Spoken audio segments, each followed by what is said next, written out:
मैं वैसा केसेस भी लिया, अपने करोड़ों रुपए भी रिश्वत लेने के वास्ते आया, मैं नहीं सुना। मगर अभी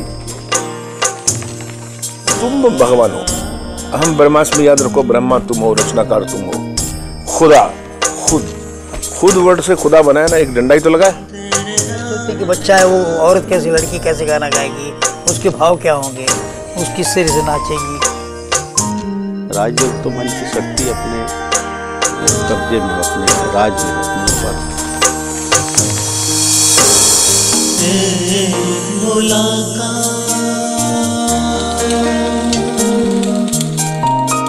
एक मुलाकात की इस श्रृंखला में आइए आज हम आपकी मुलाकात कराते हैं एक विशेष व्यक्तित्व से, भ्राता विजय बघेल जी।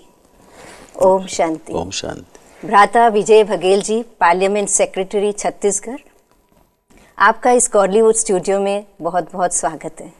धन्यवाद।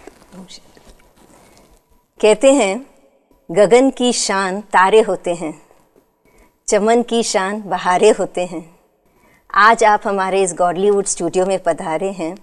आपने हमारे इस गॉडलीवुड स्टूडियो की शान बढ़ा दी है जो आप यहाँ पधारे हैं। आपका फिर से एक बार तहे दिल से स्वागत है। धन्यवाद। भ्राता जी, जैसे कि हमें ज्ञात हुआ है कि आप एक किसान के बेटे रहे हैं जी, और फिर भी आपने पॉलिटिक्स को अपना केंद्र बिंदु बनाया है, तो क्यों और कैसे, क्या आप हमारे दर्शकों को बताएंगे? देखिए क्या है, मैं बचपन में तो वैसे मुझे पॉलिटिक्स की कोई दिलचस्पी नहीं थी। मैं खेती किसानी में दिलचस्पी थी, जानवरों से मुझे प्रेम था और साथ ही साथ खेल में ज़्यादा ध्यान देता था। मैं पढ़ाई के समय भी पढ़ाई कम और खेल में ज़्यादा मेरी रुचि थी। और कबड्डी का खेल मेरा प्रिय खेल रहा है, जिसमें मैं नेशनल लेवल तक पार्टिसिपेट किया हूँ। और पता नहीं क्यों कॉलेज के दिनों में भी मैं पॉलिटिक्स में नहीं था, छात्र राजनीति में मैं कभी नहीं रहा। लेकिन अचानक जब कॉलेज से निकला तो उसके बाद से फिर मैं राजनीति में मेरा आना हुआ और पिताजी के मार्गदर्शन में ही आना हुआ, क्योंकि पिताजी समाज सेवा के साथ साथ राजनीति में भी रुचि रखते थे, किसान तो थे ही। तो उनके माध्यम से एक कहना चाहिए कि पैतृक विरासत के रूप में राजनीति मुझे मिली है। लेकिन वो बहुत नीचे जनपद एरिया में राजनीति पिताजी की ये करते, समाज सेवा ज़्यादा उनका लगाव था और उसी स्तर पे मैं भी समाज से होते हुए राजनीति में आया। तो ये आपके पिताजी का निर्णय था या आपका खुद का निर्णय था? नहीं, पिताजी के साथ साथ मेरी भी रुचि, क्योंकि अगर पिताजी जो चाहें वो अगर मेरी रुचि ना हो तो संभव नहीं होता। मेरी भी उसमें रुचि बनती गई और मैं इसमें धीरे धीरे पॉलिटिक्स में अपना ध्यान केंद्रित किया, क्योंकि जनसेवा का एक मुख्य मार्ग राजनीति भी हो सकती है। और आजकल राजनेताओं के बारे में जो मानसिकता लोगों की है कि राजनेता अच्छे हों, राजनेताओं से इस देश का भविष्य है, यहाँ के विकास के लिए और यहाँ के अन्य प्रकार के जो योजनाएं हैं, चाहे वो बेरोजगारों के लिए हो, चाहे वो मजदूरों के लिए, किसानों के लिए हो, उसके लिए बहुत ज़रूरी है। तो मैंने महसूस किया कि मैं यहाँ निस्वार्थ भाव से सेवा कर सकता हूँ। निस्वार्थ भाव से सेवा आप कर सकते हैं और उस उद्देश्य से आपने ये पॉलिटिक्स चुना, आपका केंद्र बिंदु बना। जी। तो एक प्रकार से कहेंगे कि जो मूल्य हैं जीवन के, वैल्यूज़ जिसको कहते हैं, तो उसको ध्यान में रखते हुए आपने पॉलिटिक्स में जाने की सोची। जी। क्योंकि कह सकते हैं पॉलिटिक्स और वैल्यूज़, क्या ये दोनों साथ साथ पॉसिबल हो सकते हैं? ज़रूर हो सकते हैं, अगर मन में दृढ़ इच्छा शक्ति हो। और यहाँ आने के बाद राजयोग जिसको बोलते हैं आप लोग, राजयोग, राजनीति को मैं राजयोग नहीं मानता। राजयोग तो मन की शक्ति अपने कब्जे में हो, अपने राज में हो, अपने ऊपर हो, मन को अपने कब्जे में रखे, मन को कभी अस्थिर ना होने दे, वो राजयोग है। हाँ, ये मैंने महसूस किया। इसलिए मन अगर चंचल होगा तो हम अनेक तरह की जो प्रवृत्तियां हैं, दुष्प्रवृत्तियां हैं, वो आएगी। सही बात है। तो ये प्रजापिता ब्रह्मा कुमारी इसके संपर्क में आप कब आए? मैं करीब 10 साल पहले, मैं जब भिलाई चरौदा नगर पालिका का वहाँ का चेयरमैन हुआ करता था। तो उस समय चरौदा में सेंटर की बहनों ने मुझसे से संपर्क किया और मैं उनके माध्यम से संपर्क में आया। और उस समय मैं 5 दिन के जो यहाँ के कोर्स होते हैं हमारे माउंट आबू में। जी, माउंट आबू हम लोग 5 लोग आए थे साथियों के साथ, कुछ बुजुर्ग थे 2-3। अच्छा। और हम लोग 2 साथी थे। तो हम लोग यहाँ 5 दिन का जो शिविर है वो अटेंड किए। अच्छा जी। कैसा लगा आपको उस समय पर, आप क्या अनुभव हुए उस समय आपको? जी, यहाँ तो आकर इतनी आत्मिक शांति मिली, मतलब ऐसा लगा कि हम परमात्मा के घर पहुँच गए हैं। और उसके बाद से एक नया अनुभव हुआ कि हम जो चाहते हैं पॉलिटिक्स में, जो करना चाहते हैं, वो यहाँ आकर और सशक्त हम उसमें भूमिका निभा सकते हैं। जिस दृष्टिकोण से आज लोग राजनेताओं को देखते हैं, मतलब गंदे चरित्र, उनके मतलब देश को गर्त में ले जाने की बात जो लोग समझते हैं, उससे हम उबर कर आगे आकर अच्छा करके उनकी छवि को, राजनेताओं की छवि को अच्छा बनाने का प्रयास कर सकते हैं। ये मैंने महसूस किया और उसका उपयोग भी मैंने किया। अच्छा, आपके अपने कार्य क्षेत्र में आपने राजयोग का वापस प्रयोग भी किया जी। तो उसका कुछ बताएंगे अनुभव कि वो किस प्रकार से सही निर्णय लेने में या उचित निर्णय या समय अनुसार, कभी कभी हमें बहुत ही जो है परिस्थितियां ऐसी होती है कि उस समय पर तुरंत ही कुछ निर्णय लेना होता है जी। तो ऐसे समय पर ये राजयोग ने आपको कैसे मदद की? क्या है, राजनीति वाकई में बहुत कठिन कार्य है। अगर देखा जाए, जो हम लोग जिंदगी जी रहे हैं, लोग दूर से समझते हैं कि हम लाल बत्ती में घूम रहे हैं, गाड़ियों में घूम रहे हैं, ऐश कर रहे हैं, बड़े बड़े मंत्रालयों में बैठे हैं। लेकिन अगर सही राजनीति करने वाला, अगर जन सेवा से राजनीति करने वाला के पास अपने परिवार के लिए भी समय नहीं है, ये मैंने महसूस किया है। और हम कार्यक्रम अटेंड करना, हर कार्यक्रम में जाना आना, दौड़ना धूपना, हर जगह किसी के कार्यकर्ताओं के यहाँ, किसी संबंधियों के यहाँ सुख हो गया, दुख हो गया, चाहे शादी हो गई, ब्याह हो गई, वहाँ उनके परिजनों में कोई दुख की संकट आ गए तो वहाँ जाना आना, मतलब दायरे इतने बढ़ जाते हैं कि रोज कहीं न कहीं सुख और दुख के कार्यक्रम होते हैं। हाँ जी। उसके अलावा शासकीय कार्य हैं, उसके अलावा ऑफिशियल कार्य हैं, उसके अलावा विधानसभा का कार्य है, उसके अलावा भूमि पूजन, लोकार्पण और जो शिलान्यास, इसके कार्यक्रम हैं। तो इसमें निश्चित रूप से हमको समय नहीं मिल पाता। साथ ही लोगों के परेशानियां सुनना, उसको सुलझाना। सुबह से लोग आ जाते हैं, 8 बजे सुबह से लोग आ जाएंगे। अच्छा। उनकी परेशानियों, व्यक्तिगत परेशानी रहती है, कोई सार्वजनिक परेशानी है, किसी का कोई बीमार है, कोई अपनी बेटी की शादी नहीं कर पा रहे हैं, कोई अन्य तरह से परेशान है पारिवारिक रूप से। ये सब परेशानियाँ आती, किसी को नौकरी लगवाना है, किसी को ट्रांसफ़र करवाना है, ये तरह तरह के काम लेकर लोग पहुँचते हैं। अब सबको एक साथ, कोई पुलिस से परेशान है, कोई अपनी बेटी से परेशान, कोई बेटे से परेशान, तो इस तरह परेशानियां लेकर लोग आते हैं। अब उसको सुलझाना है, तो बहुत सारी परेशानियां जब एक साथ सुनने मिलती है तो निश्चित थोड़ा सा चिड़चिड़ापन स्वाभाविक है। लेकिन इसके माध्यम से अपने ऊपर कंट्रोल करने की शक्ति आई और ध्यान से सुनकर उनके जो परेशानियां हैं उसको सुलझाने का। तो आपका कहने का मतलब है कि जो राजयोग का प्रयोग आपने किया जी, तो उससे आप अपने मन पे नियंत्रण कर पाए। जी। गुस्सा है, चिड़चिड़ापन है जी, उसको थोड़ा ज़्यादा आता control था, वो थोड़ा कम पहले, हुआ। हाँ, पहले बहुत आता था, तो इसमें आप अवेयर हो गए उस समय जी, पर। जी। और इसके अभ्यास के द्वारा वो थोड़ी मात्रा में कम होती गई। जी, कम होती गई। चिड़चिड़ापन कम होता गया, गुस्सा कम होता जी, गया, जी। और उसके कारण निर्णय शक्ति बढ़ती निर्णय गई। शक्ति बढ़ती गई। जी, तत्कालिक बहुत सारे निर्णय लेने पड़ते हैं राजनीति में। विधानसभा के अंदर सवाल जवाब होते हैं, प्रश्न पूछे जाते हैं विपक्ष के द्वारा, तो तत्काल कई प्रकार के पूरक प्रश्न आते हैं। कोई एक प्रश्न है, उसमें 10 प्रश्न आते हैं उसी में, छोटा छोटा।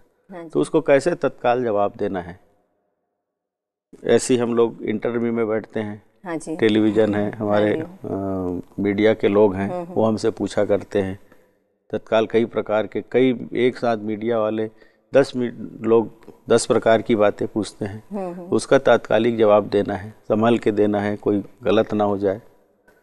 तो ये सब जो राजनीति में हमको लाभ मिला वो इस तरह के लाभ मिले। तो इस समय पर जब तात्कालिक जवाब देने होते हैं या निर्णय लेने होते हैं, तो उस समय पर आप जो फैक्ट्स हैं या जो लॉजिक है, क्योंकि कहते हैं ना कि निर्णय 2 प्रकार से दिए जाते हैं, या तो सारा फैक्ट्स इकट्ठा करके लॉजिकली सब कुछ देख करके फिर निर्णय दो, एक होता है कि आप अपने अंतर्दृष्टि से, इंट्यूशन जिसको कहते हैं, इंट्यूशन से कोई निर्णय पर आते हैं। तो आपका क्या अनुभव है, इंट्यूशन ज़्यादा काम करता है या फिर लॉजिक, फैक्ट्स ये सबको ध्यान में रख के करे, वो निर्णय करे तो वो ज़्यादा सक्सेसफुल होता है? नहीं, अंतरात्मा से इंटेंशन जो ज़्यादा है वो है, और खुद भी जवाब बनाए। एक ही जवाब नहीं होता किसी चीज़ का, अपने स्तर पर हम कितना अच्छा जवाब दे सकते हैं, ये अंदर की बात है। हाँ जी। जवाब तो बहुत सारे होते हैं, लेकिन अच्छा जवाब क्या हो और लोगों को जवाब पसंद आए। कई प्रकार के ऐसे जवाब होते हैं जिससे गलत अर्थ भी निकाला जा सकता है। तो इस तरह की बातों को थोड़ा संभल के हम देते हैं। तो एक होता है कि समन्वय बनाना, बैलेंस जिसको कहते हैं, जीवन में संतुलन बनाए रखना, क्योंकि इतनी ऊंचाइयों पर पहुंचने के बाद, इतने ऊंचे पद पे पहुंचने के बाद, समाज के इतने ऊंची स्थान पे पहुंचने के बाद भी आप अपने निजी परिवार के साथ और अपने जो भी आपके निजी हॉबीज़ हैं, जैसे खेल का आपने बताया, ये किया, या कहें कि जीवन में जैसे कि कहो कि आपका खुद का स्वास्थ्य है जी, तो स्वास्थ्य को भी ध्यान में रखना है। तो हर प्रकार का जीवन में एक समन्वय, एक बैलेंस रखना पड़ता है। तो वो संतुलन बनाने की शक्ति कैसे आती है, किस प्रकार से कर पाते हैं? नहीं, ये शक्ति भी कुछ तो योगा है, राजयोग है, और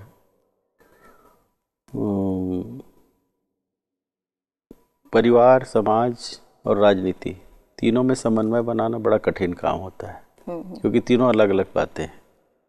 परिवार को अलग तरह से खुश रखा जा सकता है, राजनीति में अलग तरह से, और समाज में अलग तरह से। क्योंकि मैं समाज का भी पदाधिकारी हूँ, जो हमारा खुद का अलग अलग जाति समाज है, उसमें मैं ऐसे सेक्रेटरी भी हूँ। तो वहाँ भी समाज के काम में भी राजनीति को आगे नहीं लाता मैं कभी भी। कभी कभी क्या होता है कि हम जिस पार्टी में हैं उनके विचारों को समाज में भी थोपे, ये भी होता है, कई लोग करते हैं। लेकिन समाज में हम राजनीति को अलग रखते हैं कि राजनीति अपनी जगह, समाज अलग जगह, अगले जगह। समाज में जो निर्णय होगा, समाज में जो बातें होगी वो सामाजिक होगी, वहाँ कोई राजनीतिक बात नहीं आएगी।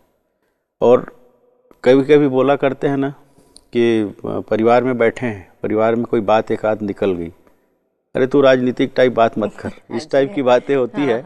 तो उसमें भी संभाल, घर में नेतागिरी मत करो, इस तरीके से बात होती है, उसको भी संभाल के करना पड़ता है कि घर में हमारी शब्दों से, हमारी बातों से ऐसा ना लगे, चाहे हमारी बहनें हैं, चाहे हमारे, कभी कभी ये दौड़ धूप में हम बहनों से नहीं मिल पाते, बट बहनों तक नज़दीक में रहने के बाद भी कभी परिवार के लोगों से नहीं मिल पाते।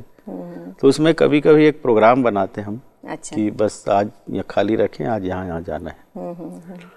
तो इस तरह संतुलन बनाना पड़ता है, और वो शक्ति तो निश्चित रूप से राजयोग से मिलती है।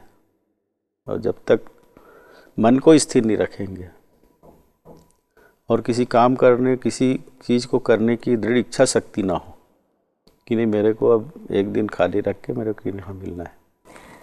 आपकी इस जीवन में सफलताएं जो आपको मिली हैं, आप इतने सफल राजनेता बने हैं, एक सफल समाज नेता बने हैं, एक सफल, आप कहेंगे अपने परिवार में भी एक संतुलन बनाए रख पाते हैं, तो इस सफलता के पीछे क्या राज है? नहीं, मैं तो अपने आप को सफल नहीं मानता। अच्छा। क्योंकि मन में कभी संतुष्टि नहीं होना चाहिए। अच्छा। जो संतुष्ट हो गया उसका विकास भी रुक जाता है, और आगे करने की जो इच्छा शक्ति वो खत्म हो जाती है। तो संतुष्टि मतलब अच्छा करने की संतुष्टि, कोई ऐसा ऐसी संतुष्टि नहीं। संतोष धन तो सबसे बड़ा धन माना गया है। संतोषी सदा सुखी बोलते हैं, वो तो है, संतोषी मतलब जिस चीज़ में भी संतोष कर लें, चाहे वो पद में हो, चाहे पैसे में हो, चाहे प्रतिष्ठा में हो, चाहे और कोई संतुष्टि वाली बात हो, मगर सफल हैं ये तो दूसरे आकलन करते हैं, हम खुद अपना आकलन नहीं कर सकते। जो अपना आकलन करता है वो थोड़ा सा अहंकारी हो जाता है कि मैं पूरा, इसलिए दूसरे अगर हमारे बारे में अच्छा सोचते हैं तभी हम अच्छे हैं। अपने आप को हम अच्छा कहें तो हम अच्छा नहीं हो सकते। ये आपकी निर्माणता है जी, है ना, ये आपकी निर्माणता है। जी, और आप इतने लो प्रोफाइल में इतनी निर्माणता से रहते हैं। कई लोग ऐसे बोलते हैं कि भाई उनकी सफलता के पीछे एक नारी का हाथ है, behind every successful man there is a woman. जी, ऐसे तो आपके इस श्रेष्ठ मूल्यवान जीवन के पीछे आपका क्या कहना है? नहीं, निश्चित रूप से पत्नी का विशेष हाथ है, माँ का भी हाथ है, क्योंकि जब हम बाहर होते हैं तो सारी जवाबदारी उनकी होती है, घर को, परिवार को और पारिवारिक लोगों को, उनके बीच में संतुलन बनाना उनके हाथ में रहता है। घर में बहुत लोग मिलने आते हैं, उनके लिए कप चाय बनाना, उनकी व्यवस्था करना, मैं रहूं ना रहूं लेकिन उनको घर में संतुष्ट करके भेजना, ताकि लोग ये कहें कि नहीं हम अपने विधायक के घर में गए थे, एमएलए के घर में गए थे, तो हम नहीं रहने के बावजूद भी मतलब घर में वो सम्मान मिला जो हमको मिलना चाहिए। तो ये संतुलन जो बनाती है वो पूरा मेरा श्रेय, उसका श्रेय पत्नी को ही जाता है मेरी। तो जब हम नारी की बात कर रहे हैं, महिला की बात कर रहे हैं, तो नारी सशक्तिकरण के लिए आपका क्या कहना है? ये तो सर्वदा सत्य है और आदि और अनंत काल से चली आ रही है। नारी जब तक जागृत नहीं होगी, और जागृत हो गई है, कल की बात तो कल छोड़ दें, अब तो बराबर की स्थिति में क्या हमसे आगे है, पुरुषों से आगे है नारियाँ। और सबसे बड़ा उदाहरण तो ये प्रजापिता ब्रह्मा कुमारी का ये परिवार है, जहाँ सिर्फ आप लोग के माध्यम से ये पूरा चल रहा है। दादी जी हैं, वो प्रमुख है, और सब सेंटर में सिर्फ बहनें प्रमुख हैं। तो आप अपने प्रदेश में नारी सशक्तिकरण के लिए क्या कदम उठा रहे हैं, क्या प्रयोजन कर रहे हैं? मेरे यहाँ तो मैं सबसे पहले तो जो अवैध शराब से जो नारियाँ पीड़ित रहती थी, घर परिवार में हमेशा अशांति, मतलब पुरुष शराब पी के आके नारियों के साथ जाति करना, उनके साथ बर्बरतापूर्वक व्यवहार करना। तो मैं अपने क्षेत्र में, जो मेरा विधानसभा क्षेत्र है, वहाँ एकदम कड़ाई से शराब के ऊपर मैंने बंधन लगाया। अच्छा, उससे बहुत अच्छा, खासकर नारियों में, और शासकीय योजनाओं का लाभ उन्हें मिले नारियों को, उसके कारण छोटे छोटे ग्रुप्स बना के जो योजनाओं का लाभ उनको देना, ग्रुप के माध्यम से उनको स्वयं के व्यवसाय में लगाना, प्रशिक्षण कराना, और उनके ऊपर वो मनोबल उनका बढ़ाना कि अगर हम अपने बच्चे को अच्छा पढ़ाना चाहते हैं तो आर्थिक रूप से अगर आप कमज़ोर हैं तो उसको कैसे आप दूर कर सकते हैं, ये भावना लाना और उस पर अमल भी करवाना, ये मैंने शुरू किया है। तो इसमें बच्चों में बच्चियां भी शामिल हैं? जी, बच्चियां भी शामिल हैं। और मैं तो जब अच्छे मतलब निम्न आर्थिक आय वाले बच्चों के परिवार के घर में अच्छे पढ़ने वाली बच्चियां रहती है, जिसको कम आय के कारण वो पढ़ा नहीं सकते ज़्यादा, उनको मैंने सहयोग किया है, बहुत सारे परिवार के बच्चों को, ताकि वो अपनी बच्चियों को उच्च शिक्षा दे सके। तो इसके लिए प्रयास किया है। जेंडर इक्वालिटी के बारे में आपकी क्या मान्यता है? अब ये तो नर नारी दोनों की हाँ, इक्वालिटी। ये तो क्वालिटी तो अलग अलग है। इक्वालिटी मतलब समानता। समानता तो अब कहते हैं कि परिवार में दो पहलू हैं, जैसे गाड़ी के दो चक्के होते हैं। बिल्कुल। तो वो बराबर चलना चाहिए, एक दूसरे की भावना को समझना चाहिए। मैं अगर अपनी भावना उसके ऊपर प्रकट कर रहा हूँ तो उसकी भावना का भी मैं सम्मान करूँ। और नारी का घर में ज़्यादा महत्व है पुरुष के अलावा, क्योंकि मैं छोटे परिवार को लेकर चलता हूँ। जैसे एक नारी घर में सुबह जब उठती है तब से लेके झाड़ू लेके वो घर साफ करने के लिए उठते ही साथ बिना दातुन और ब्रश किए, जब हम गांव के परिवेश में हम सोच रहे हैं, उसके बाद से जब तक रात को सबको खाना नहीं दे लेती, रसोई को समेट नहीं, तब तक खुद खाना नहीं खाती, तब बिस्तर में जाती। और हम लोग 8 घंटा कहीं काम कर लिए, उसके बाद बड़े नौकरी करके आए हैं, पैसा कमा रहे हैं, लेकिन हिस्सेदारी वो 16 घंटे काम कर रही है, हम 8 घंटे कर रहे हैं और पूरी घर की जवाबदारी संभाल रहे हैं। तो और उसमें उनको सैलरी नहीं मिलती, उनको सैलरी नहीं मिलती, प्रेम के 2 शब्द भी नहीं मिल पाते कई परिवारों में। सबसे बड़ी जो उनकी शक्ति है वो है एडजस्ट करके चलना घर। आज के युवकों के लिए देश की उन्नति में उनका किस प्रकार से योगदान होना चाहिए? आपके मतलब क्या संदेश देना चाहते हैं आज के युवकों को, यूथ को, आज के नौजवानों आज के युवाओं को हम जो देख रहे हैं कि पाश्चात्य सभ्यता की ओर ज़्यादा भाग रहे हैं। मतलब हर चीज़ में जो हमारी संस्कृति है, हिंदुस्तान की संस्कृति है, उसको हम भूलते जा रहे हैं।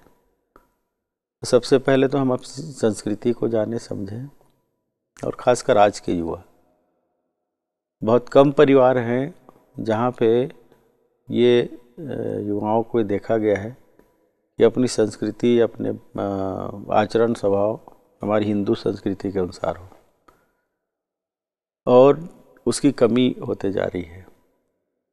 और युवा वर्ग में ज़्यादातर नौकरी के दौड़ में, जैसे हमको नौकरी करनी है, सर्विस करनी है, खुद के व्यवसाय में कम रुचि है। खुद का व्यवसाय भी बहुत ऐसे व्यवसाय हैं जिसमें खुद आगे आके अपना घर परिवार देख सकते हैं। साथ ही अपने मन के अंदर युवाओं में जो ये भावना जो जाग रही है, उसका कारण ये है कि मन में कंट्रोल नहीं है। तो अपने मन में कंट्रोल रखें, भटक गए हैं। तो ये जो बहुत सारी बातें हैं उसमें भटकाव कम हो, शांति मिले, उसके लिए ऐसे सेंटरों में आके, और इसके अलावा भी और जहाँ भी उनको रुचि हो, जहाँ